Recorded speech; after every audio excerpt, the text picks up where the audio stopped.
শহীদ পরিবার আপনারা যারা আছেন তাদের সঙ্গে তার আত্মার সম্পর্ক আছে। তাদের বক্তব্য প্রচার নিষিদ্ধ করা হয়েছিল, তারপরেও বিদেশে বসে থেকে দেশের মানুষের মুক্তির জন্য, গণতন্ত্র পুনঃপ্রতিষ্ঠার জন্য লড়াই করে গেছেন। একটু আগে রিজভি বলছিল যে তিনি আগে খবর পান, আমি নিজে সাক্ষী। আমাকে একদিন ফোন করে বলতেছেন নেত্রকোনার অমুক জায়গায় সেখানে এক খুব গরিব মানুষের বাড়ি কারা আগুন জ্বালিয়ে দিয়েছে, নিঃস্ব হয়ে গেছে, আপনারা একটু দেখেন, ব্যবস্থা করেন, মানুষের পাশে দাঁড়ান।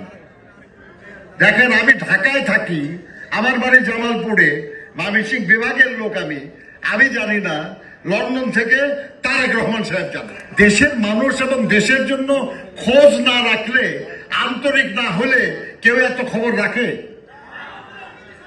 কাজেই আজকেও আমি আপনাদেরকে বলে দিতে চাই, তার বাবা শহীদ হয়েছেন, তার মাও একরকমের শহীদই বলা যাবে, এই কারণে যে তাকে বিনা চিকিৎসায় মৃত্যুর দিকে ঠেলে দেওয়া হয়েছে। কাজেই এই শহীদ পরিবার আপনারা যারা আছেন তাদের সঙ্গে তার আত্মার সম্পর্ক আছে।